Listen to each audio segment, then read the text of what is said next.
First alert update now. A suspect in a Brown County drug bust appeared in court today. Criminal complaints for Jessica Wright and Michael Oliver are sealed.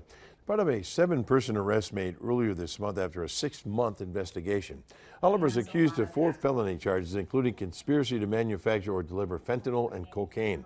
He's being held on a $100,000 bond. Jessica Wright also accused of several felony charges, the same as Oliver, but also multiple drug possession charges. She's being held on a $750,000 bond. Prosecutors call her case the largest wiretap identified fentanyl operation in state history. Both are scheduled to appear in court in September. First alert.